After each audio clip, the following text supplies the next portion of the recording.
السلام عليكم ورحمة الله وبركاته. اللهم صل وسلم وبارك على سيدنا محمد وعلى آله وصحبه وسلم. اسألوا للنبي صلى الله عليه وسلم الوسيلة بعد كل أذان. من سأل لي الوسيلة وجبت له شفاعتي.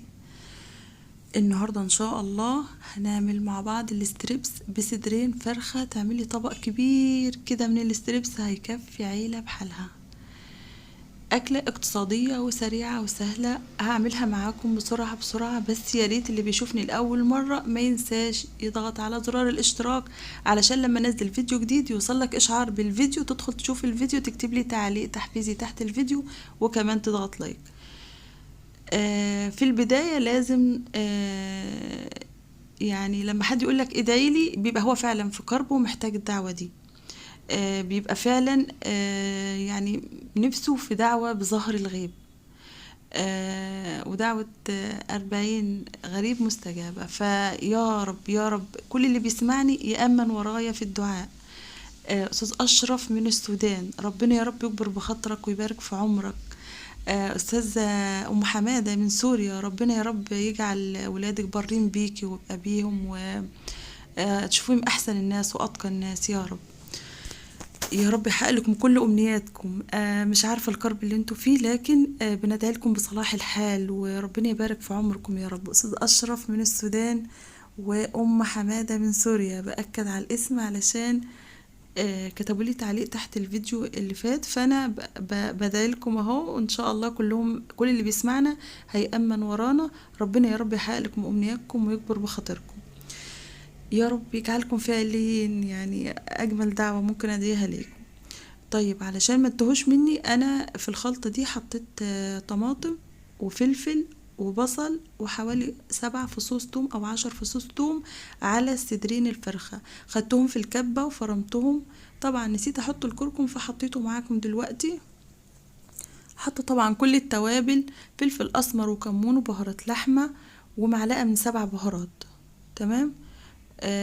وطبعا انا حاطه فلفل حار، لو عايزه تحطي شطه تمام، مش عايزه خلاص.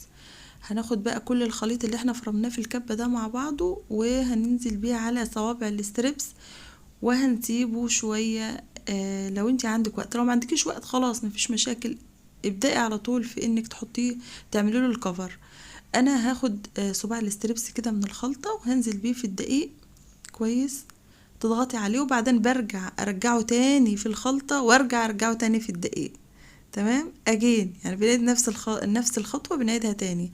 باخده من الخلطة احطه في الدقيق واضغط عليه كده كويس، ضغطة خفيفة كده، لا مش خفيفة، ضغطة قوية علشان ادخل فيه الدقيق كويس وعشان الكفر يبقى معايا سميك. بعد كده بطلعه من الدقيق وارجعه تاني في الخلطة.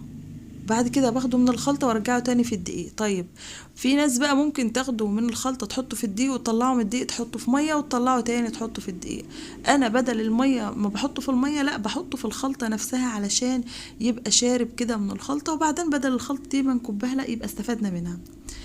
انا بحب اعمل الخطوه دي، انت بتعمليها على طريقتك براحتك، دي حاجه ترجع لك، وكل شيخ وطريقتي زي ما بيقولوا. ولولا اختلاف الاذواق لبارت السلع، يعني كل واحد وذوقها، كل واحده وذوقها في الاكل. تمام. وكمان ذوقها في اللبس برضو، يعني انا ما بقاش اطبخ طبخه بطريقتي واحده تقولي اصل انت المفروض تعملي كذا، انا بعملها على طريقتي. عاجبك طريقتي اعمليها، مش عاجبك طريقتك عجباك خلاص خير وبركة، مش مشكلة.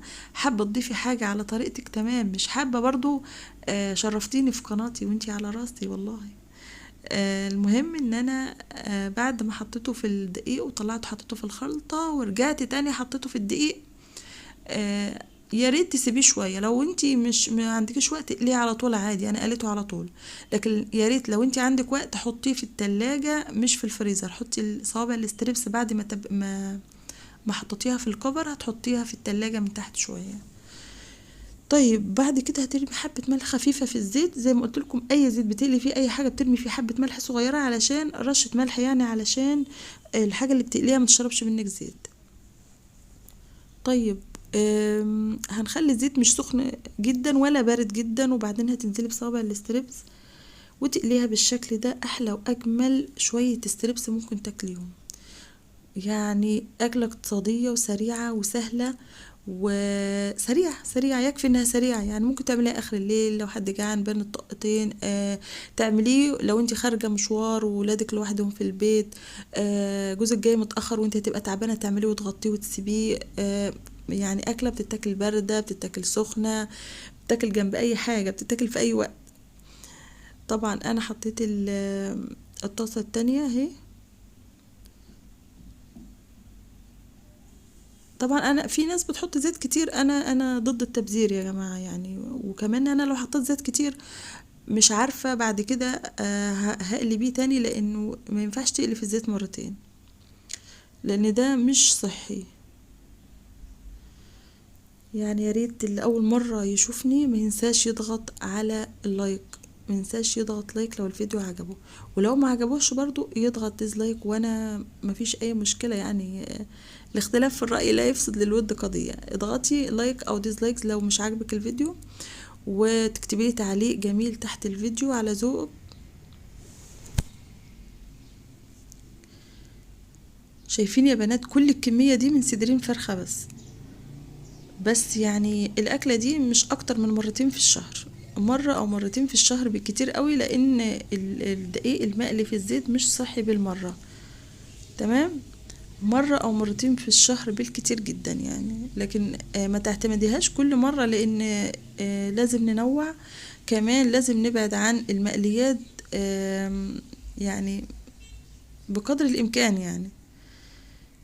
انتوا عارفين الأطفال بيحبوا المقليات جدا، بس بقدر الإمكان ما تعمليش الحاجات المقلية دي كتير.